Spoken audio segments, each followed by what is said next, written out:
presiden di mana dia menjelaskan, aku walaupun anak presiden aku juga tetap terima ketika itu dikritik. Nah, dengan hal ini kan kita bisa melihat melalui podcast ini kayaknya demokrasi itu memang berjalan di Kaisang gitu kan, di pola pikir Kaisang, tapi itu nggak menjadi bukti ke depan ternyata ya. Berhenti, saya mau main juga. Kaisang disebut ingin ikut berkontribusi. Tanyakan langsung ke Kaisang. Waduh aja. Merdeka. Sementara itu putra sulung Presiden Jokowi, Come on, man. Nggak tahu, belum nanya pernah yang mau membahas nanya langsung saya. terkait niat adiknya untuk maju di Pilkada Depok. Oke, balik lagi ke channel Biru.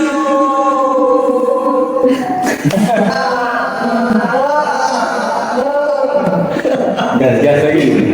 Tahu bisa jadi nanti ya? Ya udah. Oke, balik lagi ke channel Biru. Ya udah nanti jadi di handeskin aja sih. Oke, balik lagi ke channel Kerah Biru Televisi. Channel yang akan mendapat inspirasi untuk kawan-kawan yang menontonnya di rumah. Nah, banyak lagu sendok sayur. Sekali sudah. Halo guys, kembali lagi bersama kami ya.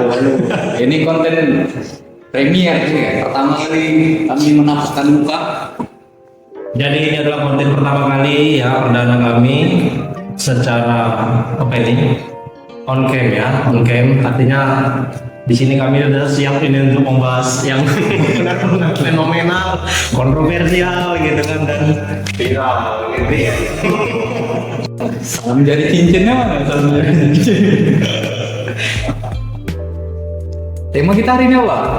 Nah, jadi kawan-kawan, tema kita ya pada hari ini kita akan membahas terkait fenomena politik ya, terkait apakah benar gitu kan di negara kita ini ya, negara Kesatuan Republik Indonesia ini masih ada praktik-praktik yang cenderung gitu ya bertentangan dengan konsep demokrasi gitu kan. Kita tahu ya ada beberapa apa namanya peristiwa-peristiwa sebelumnya gitu kan yang benar-benar menjadi pelajaran bagi kita gitu kan, terkait era-era yang sifatnya apa namanya kontrol penuh gitu kan, atau dominasi. Nah, kali ini kita akan membahas terkait dinasti politik gitu ya. Apakah memang benar di negara Indonesia ini masih ada praktik-praktik yang mengarah gitu kan, mengarah ke konsep dinasti politik yang memang tidak benar-benar secara apa namanya, secara transparan itu ada. Tapi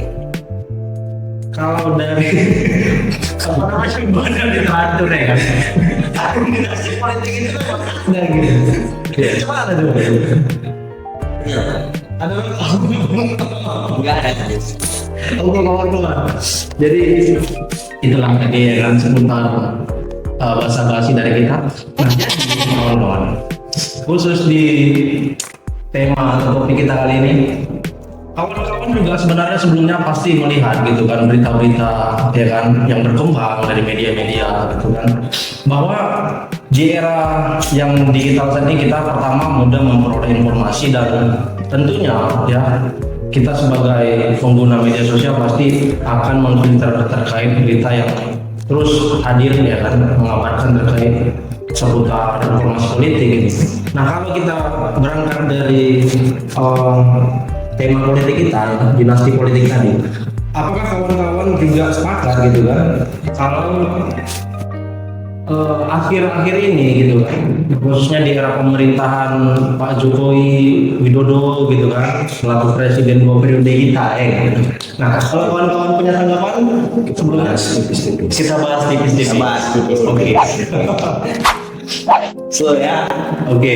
Nah, jadi kawan-kawan, kalau kita berangkat dari sistem pemerintahan era Pak Jokowi yang khusus ya pada sektor apa namanya perkembangan era fasilitas gitu ya, pembangunan infrastruktur gitu kan, dan beberapa sektor-sektor ekonomi yang mungkin menjadi fokus mereka gitu. Nah, kalau kita berangkat dari sistem politik di Indonesia kawan-kawan, apakah benar gitu kan kalau kita berkaca dan jauh-jauh hari gitu, apakah sebenarnya dinasti politik itu ada gitu?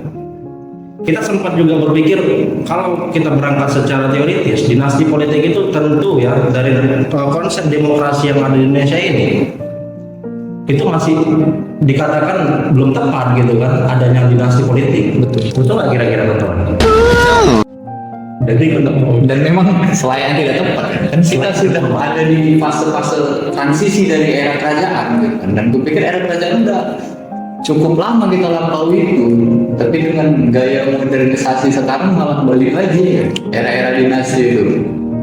Ya gaya kerajaan di tengah di tengah republikan nih kan, di tengah gaya negara yang seharusnya berciri modern nih kan, di mana pembagian kerjaannya spesifik, kemudian aspek-aspek yang sifatnya hanya sebatas identitas. Ini kan sebenarnya kalau beragam politik politik dinasti ini kan kuat dalam hal identitas, kebudayaan lah, kemudian asal usul keluarga gitu kan kuat dalam hal situ gitu. Namun kemungkinan besar melahirkan yang namanya kayak KKN, kemudian ketimpangan kualitas gitu. Karena bagaimanapun juga semisal ada tokoh-tokoh lain yang bukan bukan keluarga mereka, yang bukan garis keturunan mereka yang lebih berkualitas kan dibungkam atau dimatikan dimatikan prosesnya lah, bisa kita bilang ini kan ada proses ya kan. Oke. Kalau Bung J gimana Bung J kira-kira tanggapannya? Ya nggak tahu. Bung J kemana sih yang Bung J? Agak kuat ya.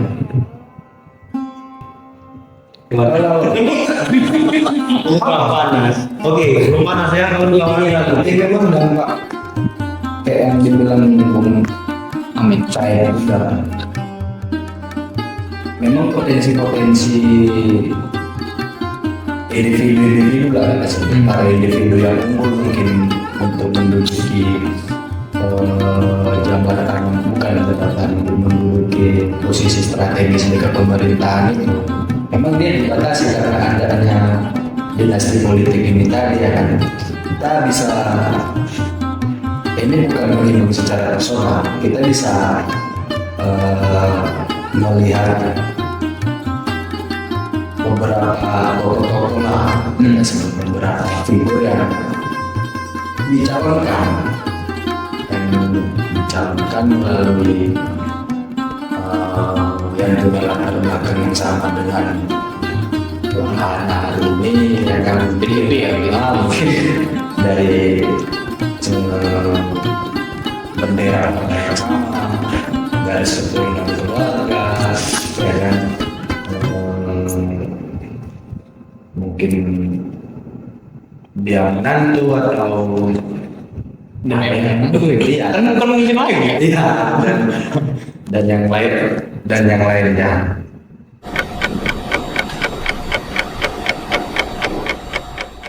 Ironisnya orang-orang yang mungkin kita anggap dia mumpuni di posisi itu justru tidak diberikan ruang untuk ya seminimalnya memberikan ide atau gagasan dia terhadap sistem demokrasi kita hari ini lah, atau kayak mana sih idealnya berjalan demokrasi itu ya kan, apa kebutuhan berdasarnya ya kan, faktor-faktor hal-hal apa saja yang harus dipenuhi ya kan, bisa jadi representatif. Cuma itu kayak dibutuhkan negara hari ini di tengah situasi yang carut-marut sekarang, di tengah situasi ruang pemerintahan itu cuma diisi dengan orang-orang yang berbeda, tapi itu aja, ngerti nggak? Iya betul ya kan, orangnya berbeda cuma itu aja. Mungkin kayak mana kan tanggapan kalian? Tapi aku begini mungkin ya, sedikit terkait garis keturunan. Ini kan ada hierarki ya, ini kan ada dinasti ya, artinya ada garis keturunan. Khususnya aku mungkin sedikit fokus kepada garis keturunan dari seorang ayah gitu, patriarkis gitu ya, patriark, bahwa ada di luar dari keluarga mereka yang juga dicalonkan tapi masih gabung di dalam keluarga mereka. Artinya ada new patriarkis baru gitu, yang menduduki salah satu wilayah, yang menduduki salah satu atau istilahnya menjadi pemimpin di suatu wilayah daerah. Itu mungkin aku tangkap bahwa memanfaatkan momentum sebagai bagian dari keluarga itu cukup potensial gitu. Tapi masalahnya orang itu sendiri gitu ya. Sendiri gitu. Aku berhubung karena kita bicara elit politik atau mungkin secara spesifikasinya kan pemimpin gitu kan, dan kerjanya kan memimpin gitu kan. Ya masa iya dari memimpin dari aspek genetika itu ada apa ya, keturunan kepemimpinan yang baik kan enggak gitu kan. Ya lain hal mungkin kalau ciri rambut, ciri kulit, ciri muka, ciri mungkin tulang-tulang dalam tubuh, mungkin ada keturunan genetika kali itu dengan fisik. Tadi kita sampai ini kan terkait dengan dinasti politik yang dimana maka ini kita bicara mengenai asal usul keluarga, mungkin kelompok tertentu yang sifatnya itu sebenarnya dalam tanda petik eksklusif yang berkaitan dari dinasti politik tadi gitu. Khusus kayak kita bicara mengenai Jokowi dan PDIP nya kan yang sekarang kita bahas kan memang bicara asal usul keluarga gitu. Aku jadi teringat ini kayak kasusnya di Partai Nazi gitu. Udahlah. Iya, nah kita bicara genetika, anggaplah Jokowi presiden, oke lah mungkin dia apa namanya dalam hal sifat mengakomodir ide-ide orang dia cukup terbuka ya kan. Dia jarang menentang ide mungkin petahana lainnya ada di sekeliling dia, ada juga sifat dia mungkin ya harus kita akui dia memang apa namanya lebih dalam lagi lah untuk menerima sesuatu hal. Tapi apa namanya? Aku nggak bicara politik, nggak percaya kalau ada turunan genetika tadi, karena bicara genetika ya bicara fisik yang turun gitu kan. Mungkin kalau IQ mungkin ada sedikit banget. Iya, bagaimana IQ biologis, bicara biologis, bagaimana IQ, bagaimana kapasitas dalam pengelolaan atau kepemimpinan gitu kan. Itu balik bagaimana dibentuk oleh sekolah ya, oleh mungkin keluarganya gitu, dan lingkungannya. Dan apa yang diterima Jokowi dengan anaknya belum tentu sama, pasti kan beda, generasi beda, kemudian juga peranan keluarganya beda gitu. Jokowi dididik oleh kakek dan neneknya, Gibran dan Kaisang dididik oleh Jokowi gitu. Pasti kan ada perbedaan nasib gitu. Dan balik ke kita paling jalannya langsung kulit atau mungkin postur tubuh ya. Dia berbau hal dengan fisik lah semuanya, gak mungkin merasa lupakan. Bicara kualitas itu sama gitu. Walaupun ya ayahnya sekelas presiden, maka dari itu kamu bisa apa? Bisa menganalisis bahwasanya menolak kualitas gitu pada dasarnya kondisi dinasti politik ini. Ya makanya dari awal gue bilang tadi kayak kembali ke ini sih, kayak kembali ke eranya Nazi ya kan, bahasa ada genetika terkuat. Tapi ini orang nggak merasa kayak gitu ya, cuman kondisi yang diciptakan oleh mereka dan kelompok PDIP sebagai partai tadi kan apa namanya, melegitimasi dinasti politik atau yang mungkin bahasa Indonesia oligarki ya, berciri kerajaan.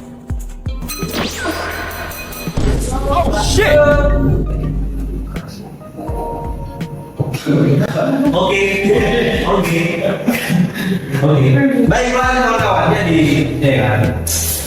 Kalau kita berangkat dari yang namanya regulasi ya, ataupun peraturan perundang-undangan gitu.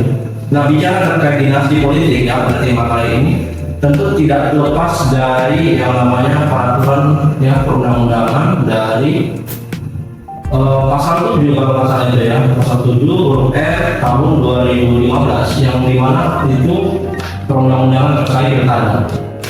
Nah, di situ disebutkan terkait adanya konflik kepentingan terhadap petahana gitu kan. Nah, garis besarnya itu. Nah, pada muatan dari perundang-undangan itu membahas terkait segala hal yang berkaitan dengan yang namanya keluargaan kan gitu.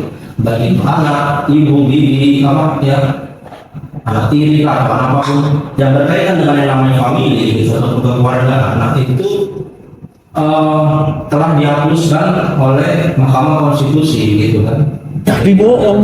oleh Mahkamah Konstitusi undang-undang itu, kita nggak menutup kemungkinan secara realitas kenapa banyak sekali masyarakat yang kenapa ada yang namanya politik yang berbasis kekeluargaan kan gitu.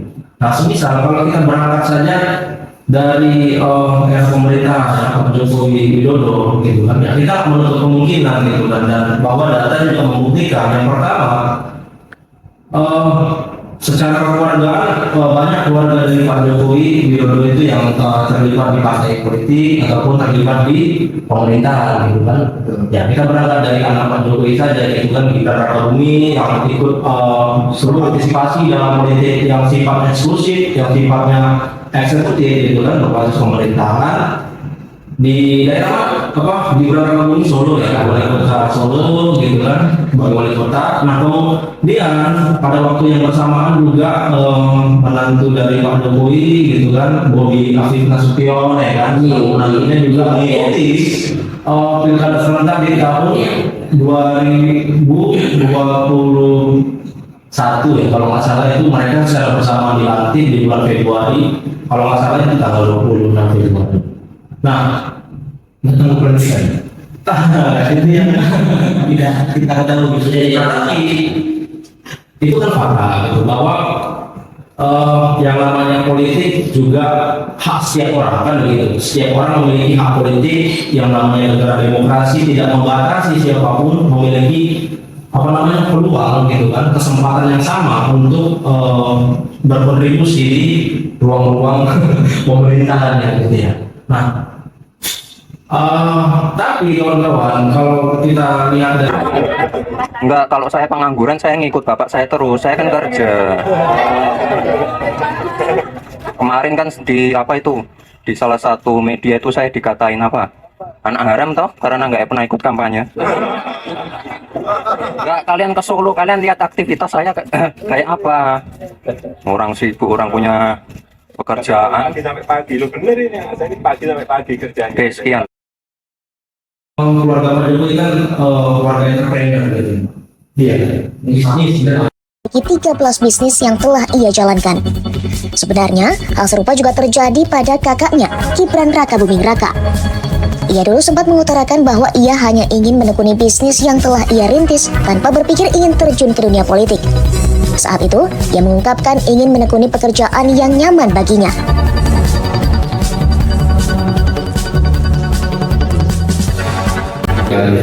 dan faktanya ini justru sebaiknya dikecewakan ya kan, ya memang aku tak kecewa mau gitu lah kan, sebenarnya kan terlalu tinggi berekspektasi ya siap-siap lah kita sama realita.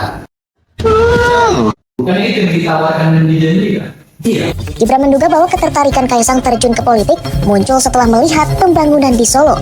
Hal ini karena Kaisang seringkali diajak atau dilibatkan untuk melihat kondisi perkembangan pembangunan kota dalam berbagai kegiatan, terutama di Solo. Berhenti! Saya mau main juga.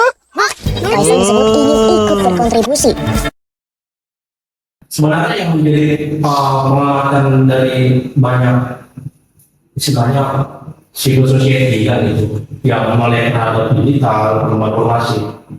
Nah, kalau juga melihat gitu kan bagaimana respon-respon dari semisal sebelum dilantiknya gitu kan Mas Gibran gitu kan, sebelum mengikuti era politik gitu kan, orang ini terkejut nih kan setelah tahu Mas Gibran lanjut di partai politik gitu kan, lanjut di pemerintah. Begitu juga dengan informasi ataupun berita terbaru gitu kan, kalau adiknya dari Mas Gibran dan Kaisang Pangarep gitu kan. Oh, come on, man. Juga ada nih informasi terkait ada ketertarikan untuk gabung di partai politik dan maju di pilkada gitu kan, pilkada Depok ya kalau nggak salah, di Depok, wali kota Depok. Nah sebenarnya kalau kita berangkat secara apa namanya, Pak Jokowi kan di dalam beberapa media kan juga mengatakan, Artinya apa Bang Messi? Yang namanya anak sudah berkeluarga, saya punya anak sudah berkeluarga, itu tanggung jawabnya ada sudah di mereka. Kalau saya ditanya, saya pasti memberikan saran.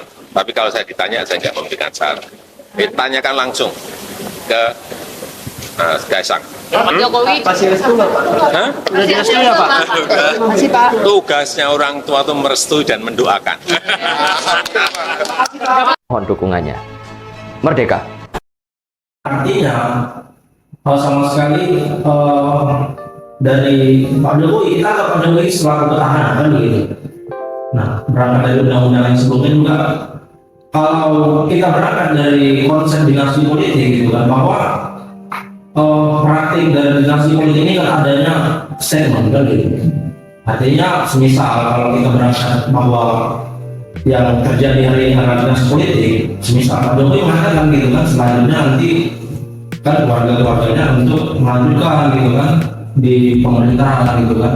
Tapi kalau kita berangkat secara kekeluargaan kita, ya pasti gitu kan, kalau ada yang namanya orang tua kita gitu, yang dia punya apa namanya jenjang karir yang bagus, setidaknya kan menjadi representasi dan menjadi apa namanya dorongan bagi kita untuk kenapa ayah saya bisa jadi presiden dan saya tidak bisa ikut apa namanya berkontribusi di pemerintah gitu. Artinya sudah ada motivasi gitu kan yang terbangun, karena Pak Jokowi sendiri selaku ayahnya juga bagus karirnya di apa namanya di politik, menjadi presiden 2 periode gitu kan.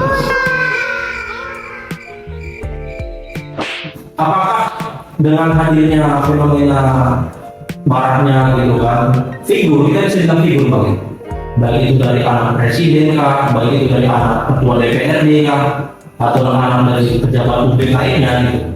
Nah, yang kita pertanyakan sebenarnya adalah apa sebenarnya yang mereka bawa gitu.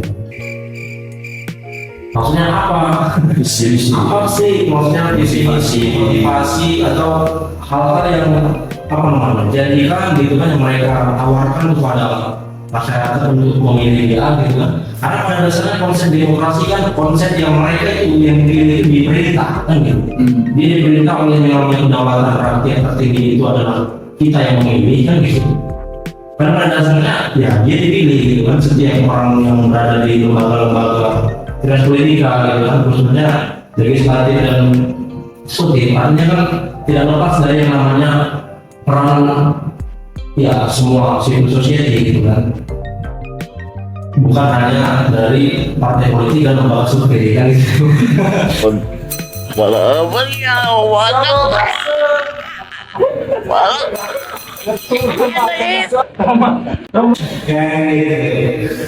Nah, tapi akhir-akhir ini gitu kan kita semakin bingung apakah konsep pemilu ya, kalau kita agak keluar sedikit ya dari konsep dinasti politik atau masih berkaitan gitu.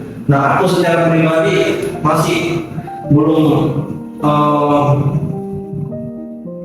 bisa yang masuk dalam tahap ini ya, melihat apakah sistem pemilu, khususnya pemilu gitu kan, pemilu kita ini benar-benar mencerminkan yang namanya apa namanya, misal menguji lah gitu kan, bahwa seorang yang dipilih ini betul-betul dapat merepresentasikan gitu kan, apa namanya, apa yang menjadi keluhan kita, kebutuhan kita kan gitu, dan secara kapabilitas saya gitu ya.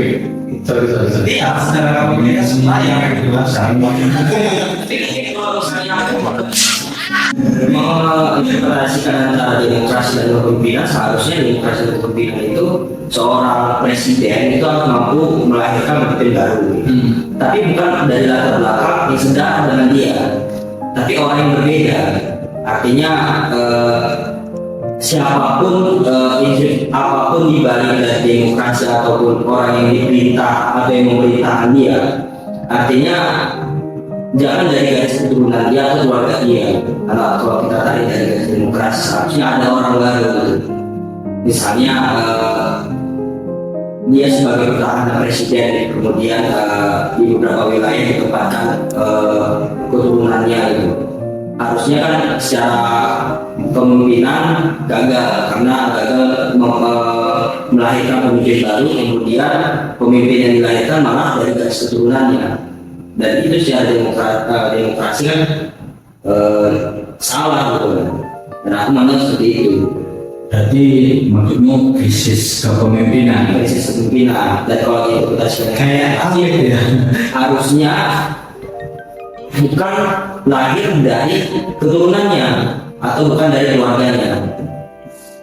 Ya, artinya kawan-kawan, siapapun ya maksudnya ibu ataupun orang-orang yang terlibat, ya semisal kalau di antara kita saja, semisal gitu kan ini terlibat di apa namanya di ruang-ruang pemerintahan gitu kan, terlibat partai politik, artinya kan bicara rekam jejak, bicara komitmen, bicara apa namanya visi dan misi gitu kan, bicara terkait apa yang menjadi tawaran dari orang yang ingin terjun di situ gitu kan, ingin berada di ruang-ruang yang istilahnya strategis, kemudian ruang-ruang yang sifatnya regulatif gitu kan, yang memberikan banyak sekali keputusan gitu kan terkait hal yang orang gitu, hal yang masyarakat. Menurut persoalannya kenapa jadi cukup heboh gitu. Memang di awal benar ya kayak dibilang sama Amin gitu. Bahwasanya setiap orang punya hak untuk terjun ataupun untuk masuk dalam lingkup politik gitu. Walaupun dia anaknya Jokowi, tapi yang kita tahu secara kapasitas dan latar belakang dia itu pengusaha tuh. Nggak ada, maksudnya itu nggak ada aspek-aspek secara dia riwayat hidup dia menjelaskan bahwasanya dia terjun ke masyarakat, entah itu melalui LSM atau ketika mahasiswa dalam menggunakan organisasi mahasiswaan, ya kan membangun gerakan, ini kan nggak ada. Dan juga sama seperti halnya Gibran pun sama. Artinya kalau aku menyimpulkan sih, berhubung mereka anak presiden yang banyak disoroti oleh publik, oleh kamera, ada keuntungan dalam hal ini, dalam hal ketenaran. Mereka terkenal di halayak publik gitu. Nah itu yang dimanfaatkan, bukan perencanaan sosialnya, bukan kapasitas dia, bukan kualitas dia. Apalagi kita bilang tadi kan, aku bilang tadi kan, nggak ada riwayat hidup dia yang menjelaskan bahwasanya dia terjun ataupun masuk dalam lingkup masyarakat. Iya, oke. Nah, hal itu juga yang menjadi apa? Yang menjadi suatu hipotesa. Kenapa? Ini menjadi apa? Persoalan yang sulit. Gitu. Ditambah dia juga secara identitas kan anaknya Jokowi. Oke.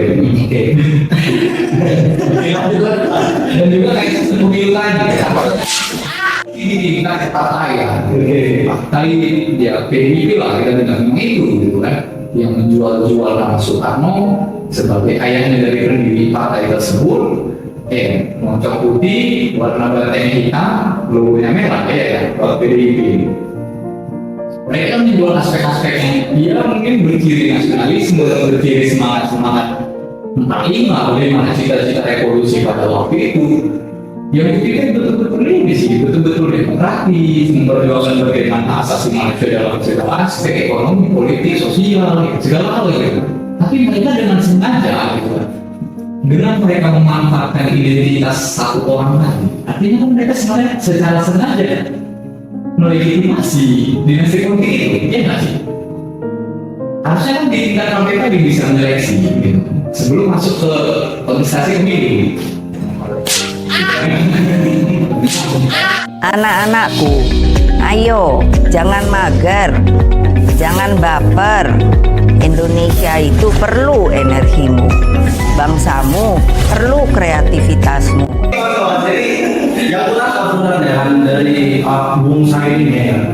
Jadi kalaupun kita tidak bisa menjustifikasi gitu kan, kalau dan dinasti politik itu secara praktik berjalan di era Pak Jokowi. Tapi kalau kita bicara secara konsep, memang kalau yang tanggapi secara by design gitu kan. Kalau dinasti politik itu kan ada ya. Pertama secara konsep by design, yang kedua secara by accident gitu kan. Nah kalau di tataran by design itu, ya kita melihat ada yang namanya privilege kan gitu.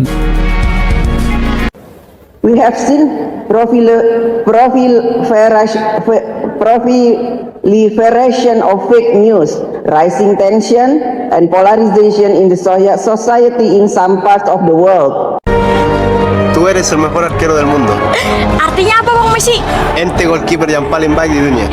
Makasih Bang Messi.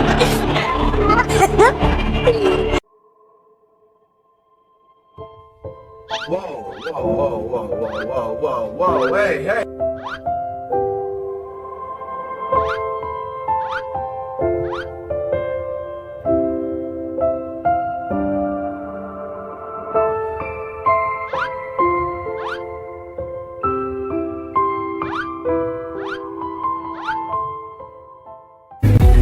Ini saatnya kamu berpihak. Artinya ada kelebihan gitu kan yang hadir dan artinya memiliki kesempatan gitu kan bagi keluarga-keluarga dari semisal Pak Jokowi selaku anak untuk memiliki akses kan begitu. Apalagi sistem demokrasi kita ini kan sistem yang istilahnya berjenjang gitu kan dari parpol gitu kan. Nah kemudian parpol itu sendiri juga tentu melihat bagaimana rekam jejak dari apa istilahnya kalau yang dicalonkan itu. Nah dari partai itu kan Pak Jokowi kan dari partai PDIP gitu. Nah artinya PDIP ini juga sebenarnya PDIP ini juga menyimpulkan gitu bahwa terlepas dari keluargaan ya kan, terlepas dari yang namanya ruang keluarga tadi, bahwa dengan hadirnya Pak Jokowi selama 2 periode ini memiliki apa namanya banyak sekali kemajuan gitu ya kan, ya namanya persepsi dari tiap-tiap kelompok masyarakat dan kemajuan keluarga ya kalau kita bilang apa bisa menjenjang karir dalam partai dan dalam aspek politik kan enggak ada. Sendiri dari mana latar belakang dia? Dia sering berusaha Dia dari podcast dan juga ini kan terkait podcast ini aku juga kecewa gitu kan. Aku lihat podcastnya ini selalu berisi kritik terhadap pemerintahan walaupun dia anak presiden, ibarat dia menjelaskan aku walaupun anak presiden aku juga tetap terima ketika itu dikritik. Nah dengan hal ini kan kita bisa network melalui podcast ini. Kayaknya demokrasi itu memang berjalan di diri Kaisang gitu kan, di pola pikir Kaisang, tapi itu nggak menjadi bukti ke depan. Ternyata ya kok juga dimanfaatkan dia identitas dia sebagai anak presiden yang cukup dikenal dan disorot oleh jurnalis gitu kan. Dan juga kan tidak sebenarnya tidak mempersoalkan si Kaisang masih di berada siapa kalau Kaisang ya bukan belum selesai selesaikan apa tuh ini tuh jadi fotonya tidak perlu kita tidak mempersoalkan Kaisang nggak ada sama sekali nggak terlibat di mencalonkan majulah di kancah politik memang secara usia sedang produktif kan ya aja si Kaisang ini jadi bahan jadi bahan colong bahasa gitu karena ini kalau visi kontennya yang ke Kaisang aku mana sih visual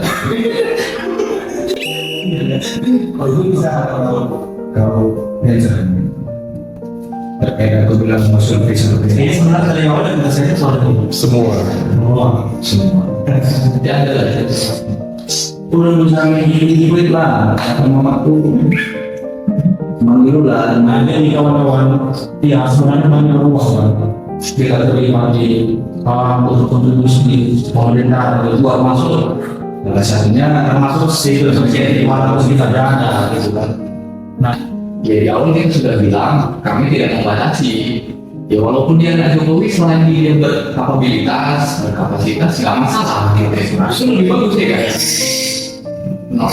Ketika dilanjutkan gitu kan kebaikan ataupun dapat dampak positif dari bapaknya di keluarga KNN dan anak-anak melakukan itu, tapi ternyata secara riwayat dia tidak ada mencirikan hal itu gitu. Mungkin dia apa namanya mungkin podcast itu aja kan aku bisa malah berasumsi bisa sih malah berasumsi bahwasanya podcast dia kemarin itu hadir ternyata begini mungkin ya gitu kan ya apa kan salah ini asumsi itu bermain dalam hal media gitu kan mengkonstruksi pikiran masyarakat bahwasanya dia ini demokratis loh gitu kan tapi pada dasarnya ternyata dia juga ikut-ikutan dengan politik dinasti yang sudah dilanjutkan melalui abang.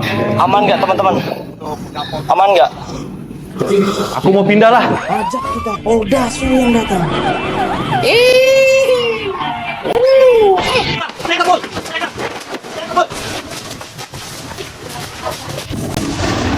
Maksudnya ini karena persoalan dinasti politik, kalau berkapasitas dia masalah gitu kan. Ya harusnya gini, kalau mereka harusnya sebelum dia mendeklarasikan dirinya sebagai bakal calon dari wali kota Depok gitu, dia harusnya menunjukkan seberapa berkapasitas dia melalui bagaimana dia mengelola suatu daerah, melakukan pemberdayaan, atau bagaimana dia mengelola partainya dari hal-hal yang sifatnya buruk gitu kan. Sedikit reformasi gitu, atau mungkin di tataran akademik mungkin ya, di tataran komponil. Tapi kan enggak, gitu kan, hanya bermain podcast gitu kan, ketawa-ketawa, TV gitu kan. Hanya menampilkan dirinya kayak orang yang bisa menerima apapun kritikan terhadap orang tuanya. Aman nggak teman-teman? Aman nggak? Banyak isu-isu politik yang bertanya, yang dari masyarakat mempertanyakan di mana letak demokrasi negara ini gitu. Dia tampil sebagai orang di tengah-tengah dan membawa persepsi bahwa dia adalah seorang presiden yang menerima kritikan kepada orang tuanya gitu. Dan itu bagian dari framing diri dia juga gitu. Dan ternyata targetnya setelah deklarasi siap sebagai calon. Aman nggak teman-teman? Aman nggak teman-teman? Nggak. Dengan itu. Ternyata target podcast itu. Lu kok hilang? Apa yang mana? Ya.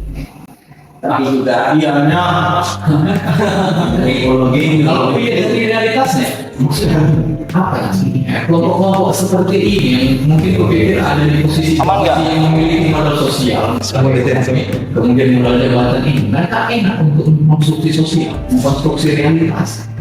Mereka semudah itu kebudayaan memilih disebut dalam beberapa. Nah itu satu juga maksud aku.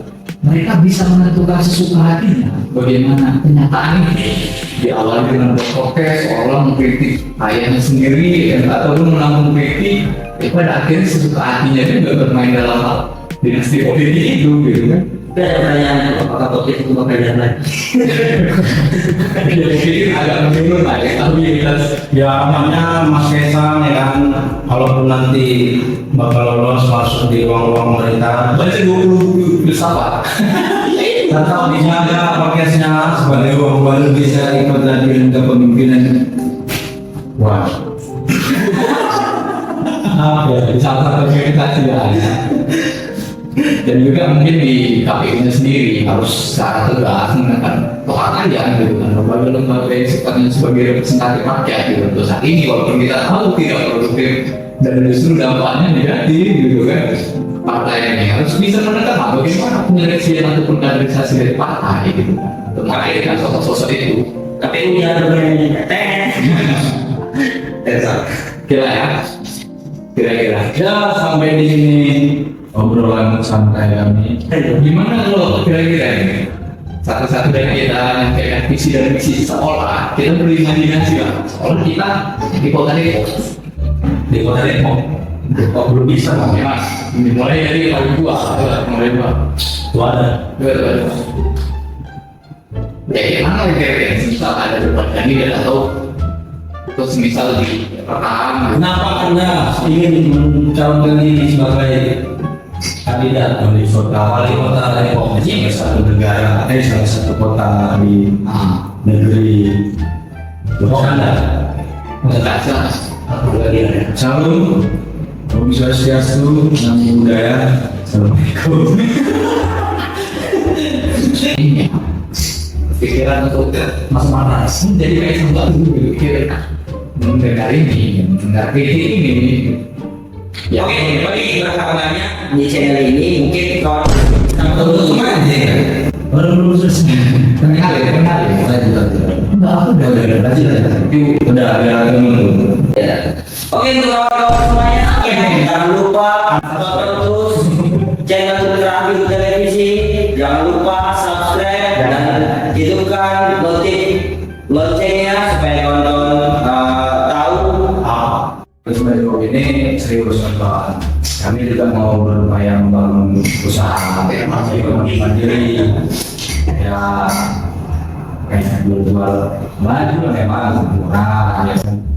Dan juga beberapa persen dari keuntungan kan ya semua tadi. Pembohong, kau pembohong. Jadi nantinya.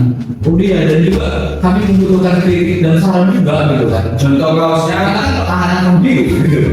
Contoh kaosnya tapi ini belum fix, kami juga masih menerima pandangan atau saran desain kawan-kawan. Foto-fotonya di sini. Bisa dari mundur. Bisa sini, amin. Di sini bisa, di sini. Dan untuk dan jangan lupa follow Instagram kami Gerah Biru TV. Gerah Biru TV TikTok. di sini. TikTok. Dan juga TikTok kami. Jangan lupa ini kan, jangan lupa kasih saran juga. Jangan lupa kasih saran dan kritik. Konten kita selanjutnya atau apa yang kita bahas selanjutnya gitu. Karena kami bukan penguasa yang anti kritik, tapi kami otokritik bahwa kawan-kawan semua bebas menanggapi isi dari podcast kami hari ini. Kita mungkin dalam lingkup negara adalah warga sipil ya, tapi dalam lingkup kami kalian kan dan kami pertahanannya. Banyak lagu lu sendok sayur. Sampai